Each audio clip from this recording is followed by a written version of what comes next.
네, 이슈 포커스 시간입니다. 오늘은 반도체 업종 자세하게 분석하는 시간 갖도록 하겠습니다. ISIC의 송병주 의사 나오셨습니다.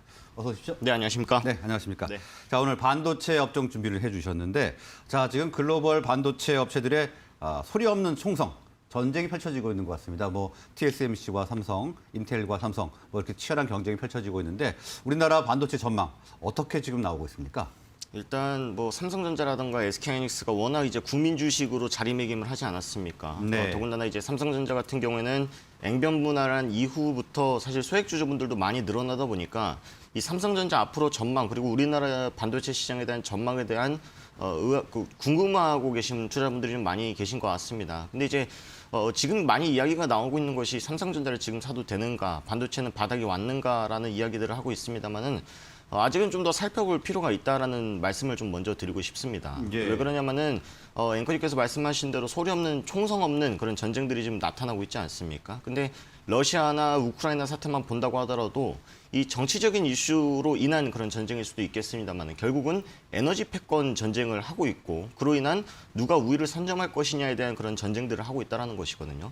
그러면은 반도체 같은 경우에도 사실 미국이 중국 화해를 제재했을 때부터 시작해서 이미 기술 패권 전쟁은 시작이 되고 있었다라고 해석을 하는 게 맞다라고 볼 수가 있다는 것이죠. 그렇다면은 야 그래도 우리나라는 반도체 1위 기업 아니냐? 우리가 우려할 필요는 없지 않느냐라고 생각을 하실 수도 있겠지만 그것이 아니다라는 겁니다. 왜냐면은 미국 같은 경우에도 사실까지 지금까지 계속적으로 유지했었던 그런 시장 경제에 대한 그런 부분들을 무너뜨렸습니다. 네. 인텔의 CEO가 이런 워딩을 했었지 않습니까?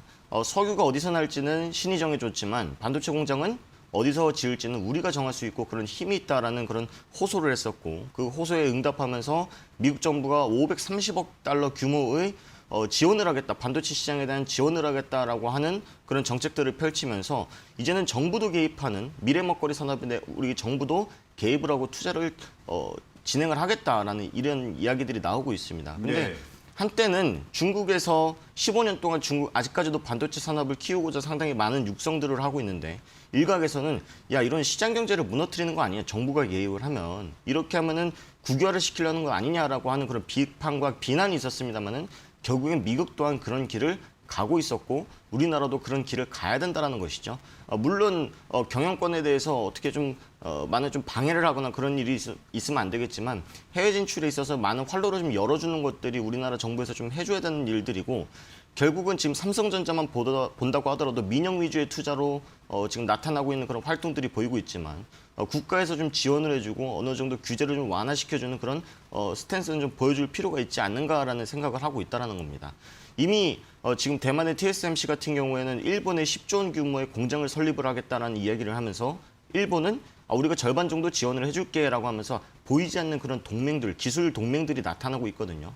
그래서 유럽 국가라든가 미국 그리고 일본, 일부 아시아라든가 서방 국가들의 이 기술 동맹들 사이에서 이건 사실 중국을 견제하려고 만들었었던 동맹인데 우리나라도 지금 견제 대상이 되면서 그 동맹에 빠져있다라는 이야기들이 나오면서 야 우리나라 반도체 앞으로도 괜찮은 거 맞아라고 하는 그런 위기설이 돌고 있다는 것이죠. 그래서 사실 반도체에 대한 전망은요 무조건 밝을 수밖에 없습니다. 우리가 과거에 MLCC 같은 경우에는 산업의 쌀이다라고 표현을 했었던 것처럼 반도체 같은 경우는 산업의 심장이 될 수밖에 없는 주요 핵심 기술이고 그 기술에 대한 우위는 아직까지 우리나라가 가지고 있다는 겁니다. 근데 그럼에도 불구하고 정책적인 변화와 그리고 해외 진출에 있어서 활로를 열어주는 데 있어서는 좀 많은 도움이 좀 필요한 상황이고 절대적으로 우리가 계속 1위일 거야라고 하는 그런 안일함을 가지고 시장을 좀 바라보기에는 외부적인 요인들에 대한 좀 불안 요소들이 많지 않나라는 좀 의견을 들어볼 수가 있을 것 같습니다. 더군다나 지금 SK하이닉스도 메모리 반도체이지만 연산과 기억을 전부 다 할 수 있는 비메모리와 메모리 기능이 합쳐져 있는 그런 반도체 양상을 성공했다라는 뉴스가 어제 나왔었거든요. 예. 그런 것처럼 전 세계 시장의 비메모리 반도체 시장이 지금 메모리 반도체, 즉 우리나라 삼성전자나 SK하이닉스가 강자인 메모리 반도체보다 비메모리 반도체 시장이 훨씬 큽니다. 전체 비중의 한 70% 정도를 차지하고 있기 때문에 결국은 우리나라도 이런 기술 패권 경쟁에서 뒤처지고 밀려나지 않으려면은 비메모리 반도체 쪽으로도 우리가 접근을 해야 되지 않을까. 물론 그에 대한 투자는 진행하고 있습니다만은 그에 대한 가시적인 성과와 지금 같은 기술 패권 경쟁에 대한 리스크 완화를 위해서는 매출의 다변화와 시장의 다변화를 좀 시켜줄 필요가 있다. 그래서 반도체에 대한 전망은 좋습니다만은 결론을 내리자면은 외부적인 요인에 대해서는 우리가 조금 더 우려하면서 지켜봐야 될 필요가 있다라는 의견까지 드려보도록 하겠습니다. 네, 일단은 치열한 반도체 패권 전쟁이 펼쳐지고 있는데 전망은 좋지만 외부적인 요인들은 잘 지켜봐야 한다 이렇게 말씀을 해주셨고요. 자, 삼성전자가 최근에 갤럭시 S22를 출시했지 않습니까? 반응이 상당히 좋은 것 같던데 네. 이것이 혹시 주가의 모멘텀이 될 수 있을까요? 뭐 충분히 모멘텀이 될 수 있다라고 보고 있고요. 네. 관련된 부품주들, 특히나 S펜이 탑재가 되지 않았습니까? 이번에 갤럭시 노트 모델을 단종을 시키면서 갤럭시 S22의 통합 모델로서 이번에 출시를 하면서 일부 모델에는 S펜을 탑재를 시키면서 이제는 한 모델로 선택과 집중을 하겠다라고 하는 삼성전자의 스탠스가 보이고 있습니다. 네. 그래서 연간 뭐 3천만 대, 뭐 예를 들어서 IT 제품에 대한 부품도 만약에 부족하다라고 그러면 2,800만 대, 900만 대 정도를 전망하고 있습니다만 판매량은 과거 갤럭시 S10 5G 모델이 처음 출시했을 때만큼의 역대급 판매량을 볼 수 있는 가능성이 나타나고 있다라는 그런 전망들이 나오고 있는데요. 중요한 거는 작년에 이 삼성전자의 스마트폰 판매량이 전년 동기 대비해서 한 7% 성장을 했는데 네. 그중에서 폴더블 폰의 판매 증가는 전년 동기 대비해서 130% 정도 170% 정도 증가를 했거든요.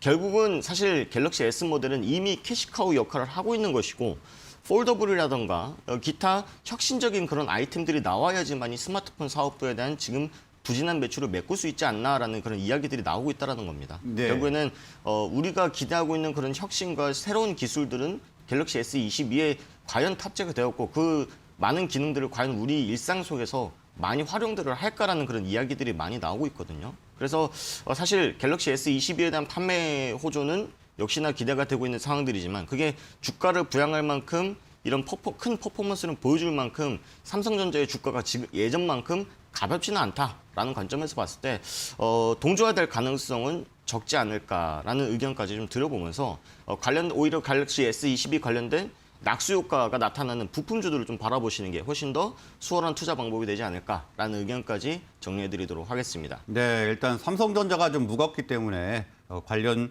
부품주를 좀 주목해보자 이렇게 말씀을 주셨고요. 자, 삼성전자 지금 주가가 굉장히 지지부진합니다. 뭐 네. 7만 전자 이런 말들이 많은데 예. 언제 매수를 해야 될까요? 사실 삼성전자는요, 뭐 아시다시피 이거를 내가 20년 들고 있었어, 10년 들고 있었어라고 하시는 연세 많으신 투자분들도 많이 계시지만 지금 냉면 분할에서 주가가 정말 저렴해 보일 수 있지만 정말 무거운 주식이거든요. 결국에는 이건 오래 가져가야 된다는 관점으로 투자를 하셔야 되는 건데요. 네. 사실 너무 이제 리스크가 좀 많습니다. 아까도 설명드렸다시피 외부에서 나타나고 있는 그런 패권 전쟁도 있지만 최근 들어서 노조 리스크가 있거든요.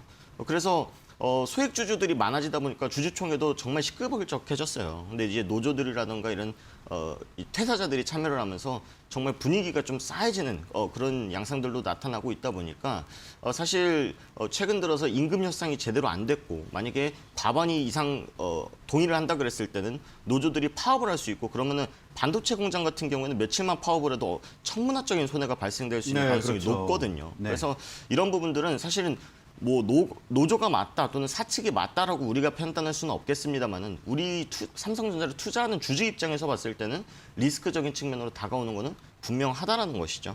그래서 이 삼성전자 개별 이슈는 뭐 호재도 있고 악재도 있습니다만 결국은 증시와 동조하고 되고 있는 상황들이지 않습니까? 결국 글로벌 증시 그리고 글로벌 금융시장에서의 금리 인상과 인플레이션에 대한 우려 그리고 최근 나타나고 있는 전쟁과 관련된 이 지정학적 리스크까지 나타나고 있기 때문에 삼성전자에 이런 많은 호재들이 있다고 하더라도 외부적인 요인들이 너무 많이 상존해 있기 때문에 결국은 증시와 동조화되는 부분들을 보셔야 되고 외국인들의 수급이 우리 증시에 유입이 되는지를 보셔야 되는 것이지 반도체 시장이 지금 당장 회복이 된다라고 해서 삼성전자가 지금 당장 바닥이다라고 해석하기에는 조금은 무리가 있지 않을까. 그럼에도 불구하고 여기서 더 빠질까라는 그런 생각은 있습니다.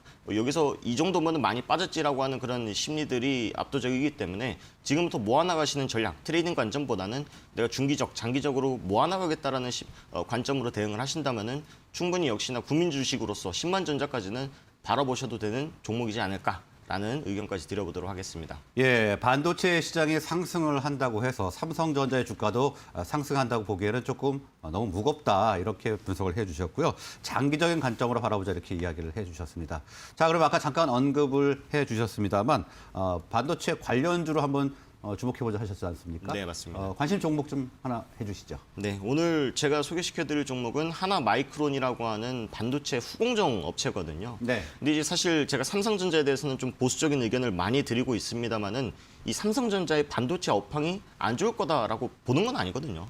그러면은 지금 안 좋은 상황을 개선하기 위해서 삼성전자뿐만 아니라 많은 기업들이 그와 관련된 투자를 적극적으로 하려고 있고 새로운 활로를 뚫어나가려고 하고 있기 때문에 관련된 이 외주 업체들이 훨씬 더 수혜를 받을 가능성이 높지 않을까라는 관점에서 좀 보고 있고요. 예. 반도체 업체는 뭐 삼성전자나 SK하이닉스 같은 종합 반도체 업체가 있을 수도 있고요. 설계만 하는 팹리스 업체, 그리고 대만 TSMC 같은 주문 제작을 하는 업체가 있을 수 있고 이렇게 후공정 업체가 있는데 이런 후공정 업체 같은 경우에는 메모리 반도체의 지금 수주 물량이 계속적으로 증가될 수 있는 가능성이 높다라는 관점에서 봤을 때 패키징이나 테스트에 대한 수요가 훨씬 더 증가될 가능성이 높다라고 보고 있고요. 앞에서도 말씀드렸다시피 SK하이닉스의 이런 신제품 추가 물량으로 인해서 지금까지 좀 몰려 있었던 메모리 반도체에 대한 이 매출 비중을 비메모리 반도체로 좀 분산시키면서 리스크 방지와 그리고 매출 다변화에 대한 가능성들이 나타나고 있으면서 하나마이크론의 시가총액이 현재 8천억 정도 되고 있거든요. 네. 그래서 충분히 우리가 트레이딩할 수 있을 만큼 매력적인 구간에 있고 항상 지금까지 반도체 업황과 더불어서 우상향하고 있었던 종목이기 때문에 한 시가총액 1조까지는 좀 바라보셔도 되는 그런 후공정 업체이지 않을까라는 의견까지 드려보도록 하겠습니다. 네, 반도체 후공정 업체인 하나마이크론 관심 정보로 분석을 해주셨습니다. 오늘 말씀은 여기서 마무리하겠습니다. 고맙습니다. 감사합니다. 네.